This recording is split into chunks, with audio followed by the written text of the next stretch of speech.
Bhagavate Vasudevaya.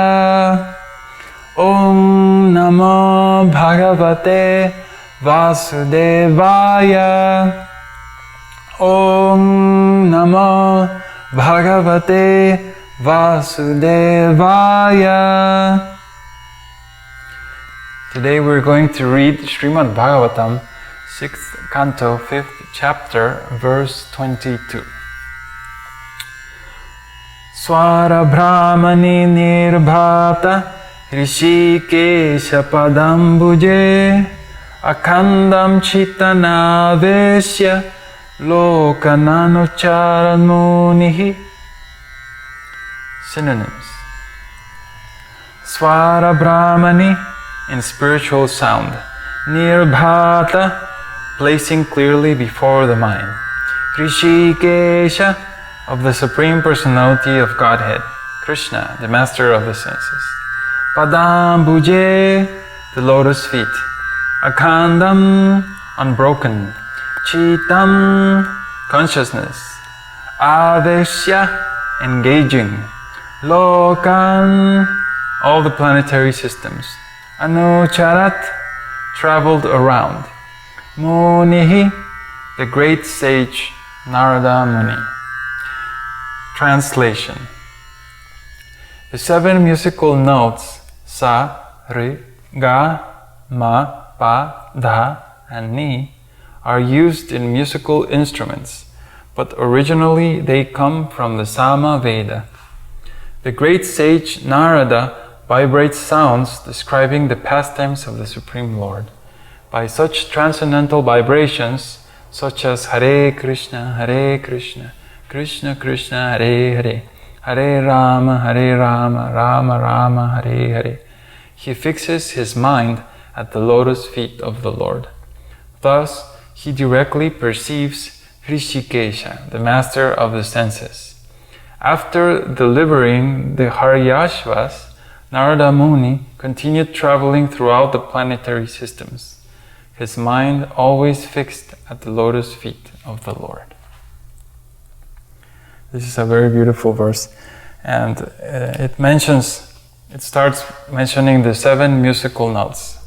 So I just made another video in which I explain the tuning, for example, for the note Pa, and how the Western tuning system, also known as equal temperament, is basically out of tune. And anything that uses that system as a basis will produce music that's out of tune, that's not beautiful. So, in Indian system, the notes are called Sa, Ri, Ga, Ma, Pa, Da, and Ni. These are called swaras. And the beauty of the swaras, are one definition for the word swara, is that which is very pleasing to hear, very sweet sound. And when we use these swaras, these sounds, they produce a very direct effect on the mind and the heart that is so pleasing that when we combine that pure sound with a mantra, the holy name of Krishna, then we have a very beautiful combination. And this is why it says here in the translation, the word-by-word translation says Chitam, consciousness, and Akhandam, unbroken. So, and not the other word is Nirbhata, placing clearly before the mind.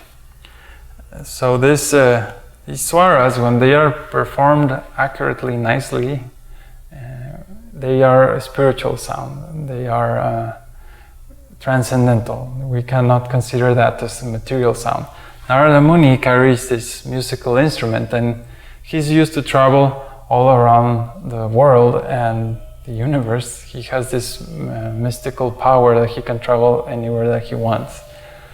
And also he has a curse that he can't stay in one place for more than 3 days. So he spends his time playing his musical instrument and traveling to different places.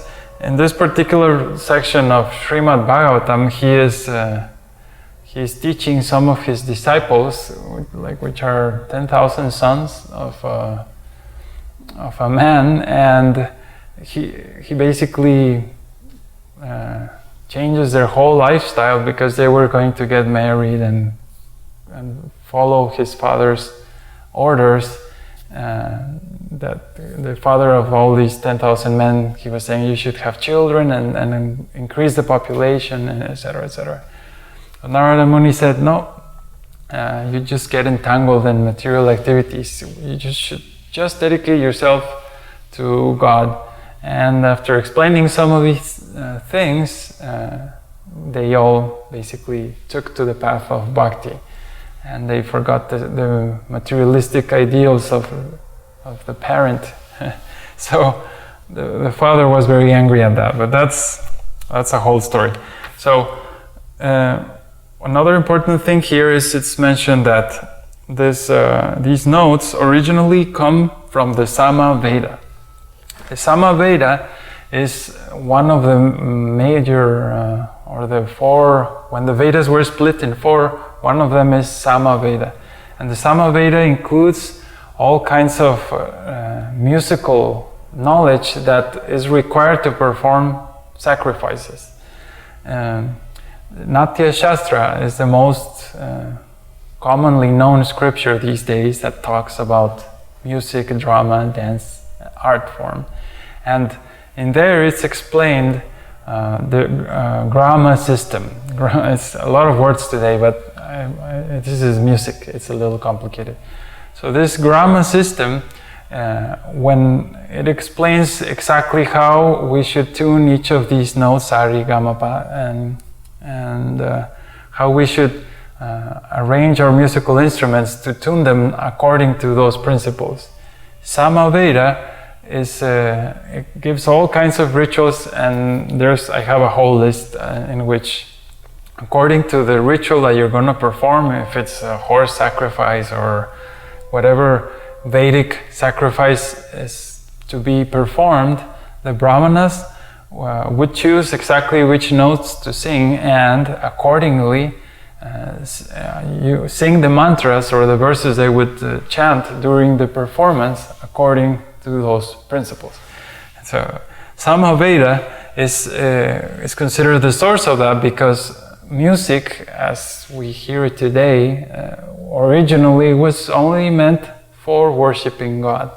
There was no idea of make a song about how the sun shines very nicely and I'm happy, la la la. This is only Western influence, really. It started to degrade as the whole world entered into Kali Yuga. But before, especially in India, if you see 50, 100 years ago, every single song, or most of them, they were directly towards God or some other saint or demigod or some spiritual goal like that. And when we become devotees, this knowledge of music is so important, because we are chanting this holy name and we want to achieve a state of trance. When we are chanting every day our japa, every day chant 16 rounds, we are singing, basically, although it's not officially singing a song, but we are actually saying different notes as we chant Hare Krishna, Hare. Each time we speak is a note. So if we learn these principles of pure Vedic tuning, then we can use these tools of sound to control the mind and to focus that pure sound and combine it with the holy name and achieve a very, very wonderful result. This is what Narada Muni is doing here. It says, he fixes his mind at the lotus feet of the Lord. Thus he directly perceives Hrishikesh, the master of the senses. That's the power of the holy name and sound vibration combined together.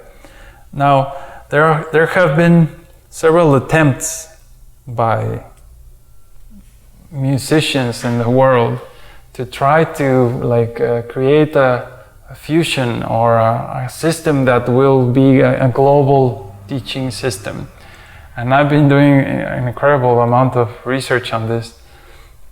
And it's very difficult because each country and each culture has their own tradition and their own idea of what's supposed to be the best. And it's really, really complicated to put it all together and to present one whole clear thing. This is my goal, and I'm working towards that. It probably is going to take some years, but the thing is, if we're going to start soon or anytime soon in our lifetime the golden age of Lord Chaitanya, the first thing that has to come back from the Vedic culture is the sound vibration, pure sound vibration, that the Brahmanas are well trained and qualified to sing mantras, to perform rituals. The devotees are able to sing beautifully for the Lord, because when we hear these beautiful notes for Krishna, then it's so much easier to focus our mind on Krishna. There's so many prayers online that devotees post, and they're all out of tune, and it's horrible. And many songs I hear on YouTube that include the Mahamantra are very, very out of tune. So this is not favorable. We should work on our musical skills to at least know the basics, so that we understand, okay, for example, half of the instruments of the world are not very useful. The guitar and piano and all this stuff. Unless you know what you're doing with the tuning, by default they're out of tune, and you're not going to be able to deliver this pure sound. Lord Chaitanya, when he was associating with his devotees, he was very, very happy with one devotee of his called Swarup Damodar. He wrote a book on music, which I haven't been able to find, called Sangita Damodar. And he was very, very expert in singing, very, very beautiful. And when he read Srimad Bhagavatam, he would sing a verse with 4 different ragas. I mean, I'm using all these terms, but it's a musical class today, so. He would sing these 4 verses of Srimad Bhagavatam with 4 different tunings, we could say, or ragas are called. And it was so sweet that his voice was compared to a cuckoo.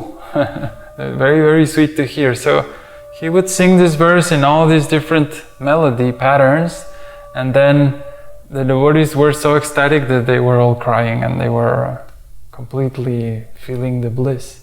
And the singer himself, he couldn't continue singing because he would also fall into ecstatic symptoms. So to have that kind of standard, well, we have to work at it. To sing beautifully like that is not a cheap thing. It's not something that you just go to anyone in the street and, hey, please sing this verse in these 4 meters, and it's not going to work. One has to do the necessary things to do. The austerity, the tapasya is called, the sadhana. So as we go back into the golden age of Lord Chaitanya, one of my objectives or my contributions is to bring back this pure sound vibration to at least to the devotee musician community. Even that's a challenge, because many devotees are not willing to hear, or they say, it doesn't matter.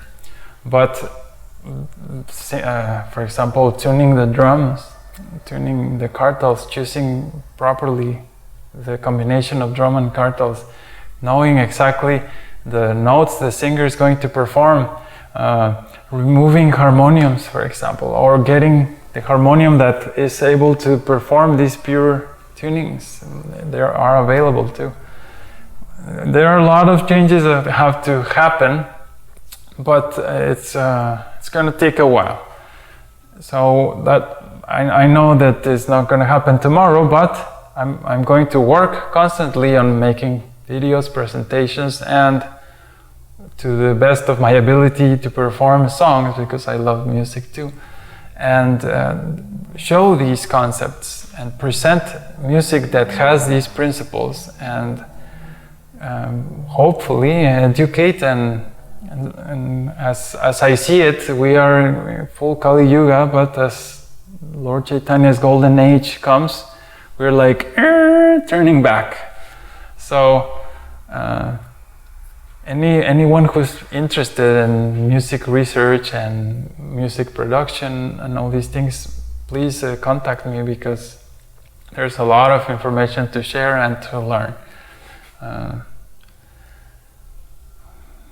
I could speak on this for a while, but I just want to give at least a brief summary. One of the most complicated parts of the Indian system is explaining ragas. Raga is a very sophisticated concept, and for the most part it will take several years for a devotee to understand the concept of raga. Rupa Goswami, for example, he has a book in which he writes several songs, and he explicitly says, for this song you should use this raga, for this other song you should use this other raga.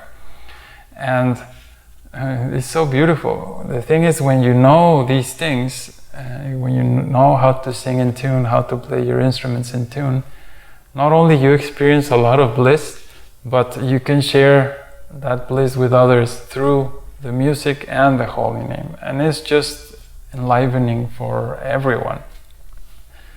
So it's a lot of work, and it's gonna take a while to make this change, but if you have any questions, I can explain many of these concepts. I'm going to work on videos, so we can talk about grama systems and how ragas are formed, or the swaras, the shrutis, the intonation, and I'm also going to work on teaching singing exercises for singing, tuning exercises, and all these things.